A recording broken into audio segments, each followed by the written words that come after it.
Mais de 300 mil alunos tiveram nota 0 na redação do Enem. Como otimizar o aprendizado da criança para que ela tenha um bom desempenho ao longo da sua vida estudantil? Sobre isso eu converso com a psicopedagoga e psicóloga Camila Gonçalves agora no Repórter NP. No Enem, em 2017, resultado divulgado recentemente, mais de 4 milhões de redações corrigidas e somente 53 com nota máxima. O tema foi Desafios para a Formação Educacional de Surdos no Brasil. 309 mil tiveram nota 0. E Camila, o percurso que o aluno faz durante toda a sua vida na escola reflete também no Enem, considerando que redação é algo que utiliza o repertório individual de cada aluno, tudo que ele acumulou ao longo dos anos de estudo vai refletir numa redação do Enem, por exemplo? Com certeza, é o que você falou, o aluno precisa ter uma bagagem. E essa bagagem vem não só do estudo, mas da convivência com pessoas, dos relacionamentos, de tudo que ele assiste, de tudo que ele lê, não só na escola, mas fora dela também, né? Então, assim, são estímulos que ele recebe durante toda a vida escolar que vão fazer com que ele escreva bem e tenha argumentos para colocar nessa redação. A leitura, ela é essencial para uma boa redação, mas qual a média de livros que uma pessoa deve ler, um aluno, uma criança deve ler ao ano? Olha, a gente não coloca uma média, porque cada aluno tem o seu ritmo, então a gente tem que respeitar esse ritmo, né? Mas assim, a gente precisa incentivar. Quanto mais ele conseguir, melhor, né? Então a gente respeita muito esse ritmo. Ele consegue ler um por semana, um a cada 2 semanas, não tem problema, contanto que isso seja uma rotina, ele esteja sempre lendo alguma coisa. E é algo já consolidado. Um bom leitor tem mais facilidade na elaboração de um texto? Sim, com certeza, porque ele está em contato com esse texto escrito por muito tempo, né? Então, assim, ele acaba internalizando as regras, a ortografia e até os assuntos trabalhados nesses livros que ele lê. Esse tema da redação do Enem, que foi o recente, ele foi muito discutido, porque é um tema, eu também acredito, difícil. Falar sobre desafios para a formação educacional de surdos no Brasil foi um desafio para o aluno, demonstrando que não só em sala de aula teria que ter essa atenção, mas ao que acontece no mundo. Sim. E, no entanto, com a prova de Enem de outras matérias tão difícil, né? A prova do Enem é difícil, eu digo porque difícil no sentido de exigir muito do aluno.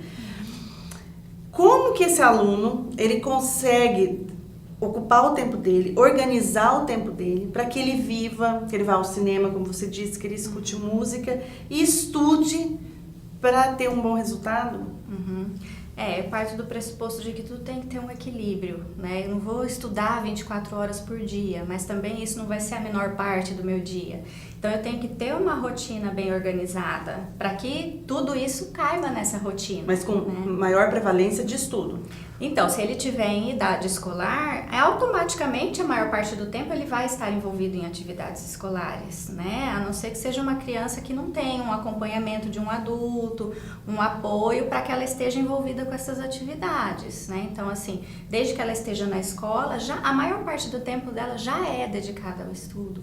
Agora, em casa, ela também precisa ter uma rotina, um calendáriozinho onde ela anota que dia que ela vai estudar o quê, que hora que ela vai fazer a tarefa e que hora que ela vai descansar, que ela vai brincar, assistir outras coisas, ler outras coisas. Assim como na escola, que existe essa rotina de horário, é importante em casa também o pai ter continuidade a isso? Todo dia de tal a tal hora você vai estudar? É importante, né? Eu creio assim que não precisa ser um estudo pesado, mas uma revisãozinha precisa ser feita, porque essa é a hora em que a criança ela internaliza melhor o conhecimento, porque ela está revisando uma coisa que ela já viu, de preferência se for no mesmo dia. Né? Porque, por exemplo, ela viu o conteúdo durante a manhã, à tarde ela revisou, pronto, aquele conteúdo se consolidou, né? É uma coisa simples, não é uma coisa de se matar de estudar, é simplesmente revisar o que foi visto naquele dia, e isso ajuda muito. Aquele aluno que deixa tudo para estudar na semana de prova, o ideal é estudar um pouquinho a cada dia. O ideal é ter uma rotina de estudo. Camila, com que idade o ideal para a criança começar a estudar? Porque a gente tem as creches, pré-escola e também o ensino, né, o fundamental, que é o obrigatório, né? A criança, a partir de 6 anos de idade, é isso, né? Que ela tem que começar a ir para a escola. Essa primeira infância, né, do 0 aos 6 anos, você acredita, você defende que ela tem que entrar em algum momento na escola nesse período? Então, isso vai muito da necessidade das famílias, né? E assim, o importante da educação infantil é o estímulo mesmo, né? Porque assim, ela não é uma educação formal, digamos assim, que a criança tenha que seguir um livro, tenha, né, coisas para estudar, não é isso. Mas desde que ela esteja em contato com outras crianças, com estímulos diversos, elementos diversos, que são proporcionados na escola da educação infantil, ela está aprendendo. Né? Então, a convivência com outras crianças é aprendizado. Crianças de 3 anos, 4 anos. A convivência com uma professora que preparou aquele dia especialmente para ela aprender algumas coisas é aprendizado. Então, assim, essa convivência, essa vivência é importante. Então, assim, se a família... Então, não é só um espaço que cuida daquela criança para a mãe trabalhar. Existem outros elementos envolvidos ali que o pai tem que observar. Sim. Claro que quando a gente fala de berçário, é o cuidado. Né? É o cuidado, é a afetividade, porque aquela família não tem condições de ficar com aquela criança naquele momento. Então, enquanto bebê, essa criança tem essa necessidade do afeto, e isso faz parte da aprendizagem, né? A afetividade tem tudo a ver com a aprendizagem. Então, no momento em que a criança vai para um berçário, você tem que até verificar se esse berçário tem isso. Se aquelas profissionais estão preparadas para dar carinho, para dar amor, para cuidar de forma adequada daquela criança. Quando a criança entra na educação específica, né, que é o infantil que a gente chama, maternal, jardim, o pré, aí as professoras se preparam para que haja situações dentro de sala de aula e dentro da escola no geral. Planejamento do dia, das atividades. Para que essa criança esteja em constante aprendizado. E a afetividade que você abordou, né, mencionou, ela acompanha a experiência desse professor, a formação desse professor ao longo da vida? É importante, assim, não só no berçário, mas que aquele professor na pré-escola, no ensino médio mesmo, tenha a questão da afetividade inserida em seu posicionamento? Com certeza. Quando a criança sente que aquela pessoa se importa com ela, né? Não precisa encher de abraços e beijinhos. E nem ser o palhaço da sala, né? Afetividade não é isso. Afetividade é você se importar, é você ter carinho por aquele indivíduo, né? Independente de como ele é. Então, assim, quando a criança sente isso, ela se sente mais segura, ela se sente apoiada. Então, ela avança mais rápido. Camila, como fica isso em relação... Hoje, a gente vê as escolas, elas buscam muito pontos no Enem, o índice de aprovação no Enem, resultado versus percurso, versus experiência. Como fica isso para uma criança? Em que ela tem que passar e conseguir entrar numa faculdade de preferência federal, que é o que o pai, né, espera. E de outro lado, essa experiência cultural, essa experiência afetiva, o tempo dela. Antes da entrevista você estava me dizendo que hoje a criança ela é valorizada na sua individualidade, no seu tempo. Como lidar com pais que querem esses resultados? E o mercado também, e escolas também. Sim, veja bem, eu acho que o mercado nem tanto, porque hoje o mercado ele já abarca o indivíduo enquanto personalidade, né? Se você vê uma situação de disputa de vaga de emprego, a empresa tende a escolher aquela pessoa mais preparada emocionalmente e cognitivamente, não só cognitivamente, né? Agora, com relação à experiência da criança durante toda a vida escolar, não importa a metodologia que a escola utiliza, mas se os profissionais estão bem preparados para, como eu falei, se dispor a ajudar essa criança de uma forma carinhosa, amorosa e preocupada, né? Eu acho que o peso desse monte de coisas que a criança tem que fazer fica menor, porque ela acaba vendo prazer naquilo, né? É muito bonitinho, por exemplo, as crianças de Fundamental 1, que às vezes fazem uma atividade, fazem uma tarefa para agradar a professora, né? Então, assim, mas Camila, tem que ser assim? Não, não tem que ser assim. Mas por que eu digo que é bonito? Porque aquela professora cativou, conquistou, e a criança, ela dá isso em troca. Né? Olha, eu quero fazer bem feito, eu quero fazer caprichado, porque a minha professora vai gostar. Professoras, né, que cativam mais, têm alunos com melhor desempenho? Com certeza, com certeza. E é o que eu falei, cativar não é dar beijinho, dar abracinho, comprar lembrancinha cara, não é nada disso. É você se importar e respeitar a individualidade do aluno. O brincar está inserido no aprendizado também dentro de sala de aula, não só restrito ao espaço do recreio? Nem sempre está, mas precisa estar, né? O lúdico, como eu falei no início, né, na educação infantil, o lúdico funciona como aprendizado, né? A criança aprende através dessas atividades, dessas brincadeiras, né? Como é que a criança aprende vários conceitos que são base para o restante da vida escolar dela? É na educação infantil. Né? É saber lidar com conflito, né? Então eu quero a mesma coisa que o meu coleguinha, como é que eu faço para conseguir? Então eu tenho que argumentar, eu tenho que dialogar, eu tenho que mostrar para ele que eu preciso naquele momento, isso já é aprendizagem.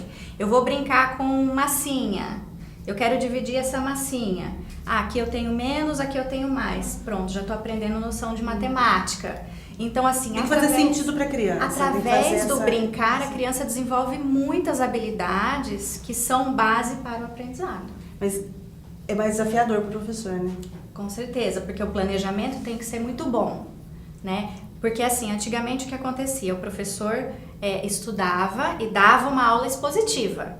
Na educação infantil só cuidava. E no restante dava uma aula expositiva, o que é muito mais fácil. Você vai, estuda, fala para o aluno e espera que ele absorva aquilo. Fique quieto. Sim. E absorva tudo. Hoje em dia não, a gente sabe que isso não é eficaz, né? O que é mais eficaz na educação é que o aluno pratique, que ele participe, que ele tenha experiências, que ele participe de projetos, que ele brinque com aquilo.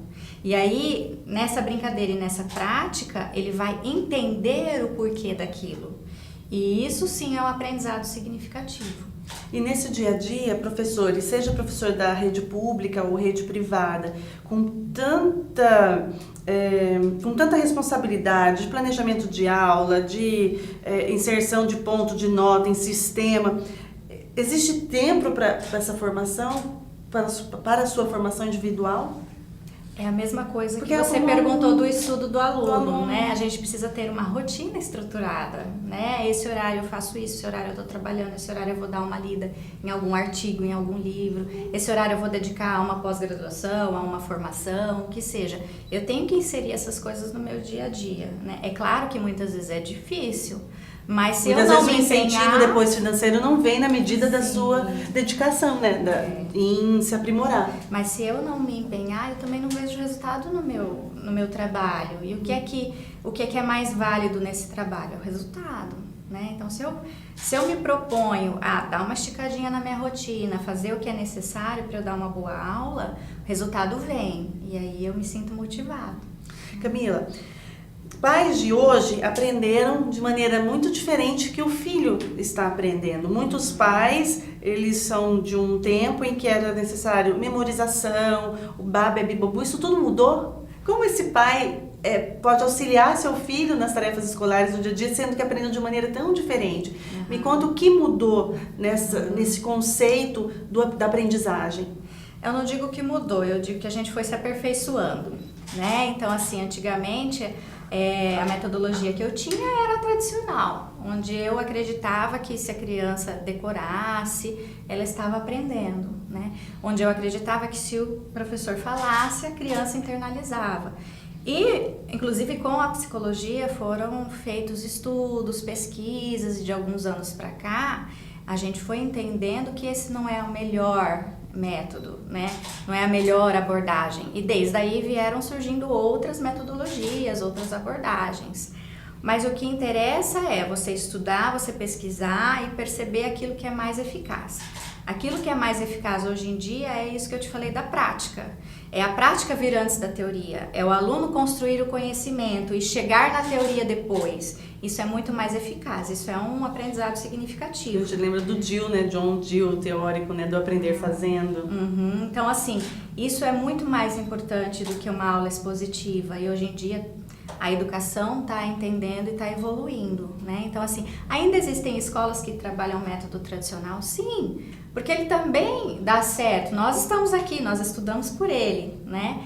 Porém, com esse monte de estudos e de pesquisas que foram feitos, a gente chegou à conclusão de que esse novo olhar, essa nova abordagem é muito mais eficaz, que é do aluno ser protagonista, dele ter autonomia, dele construir conhecimento. muito mais eficaz. Então, a maioria das escolas está tendendo a aperfeiçoar para esse lado.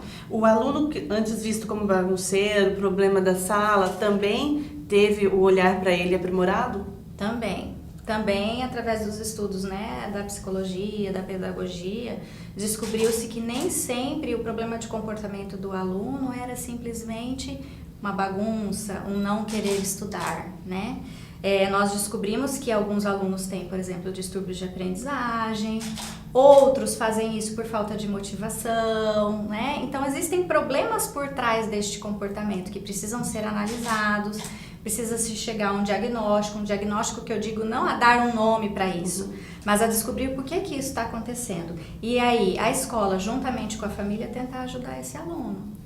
Pais que castigam seus filhos porque não querem fazer tarefa, precisam rever essa atitude? Com certeza, porque aí você reforça negativamente, né? Então, assim... Porque ainda é uma prática muito presente, né, no cotidiano, o pai que coloca o filho de castigo porque não fez a tarefa ou não quis fazer tarefa. É a questão da eficácia que eu falei, né? O que é mais eficaz? Isso dá certo também? Dá, por um tempo, né? Se você castigar, a criança vai fazer para não ser castigada.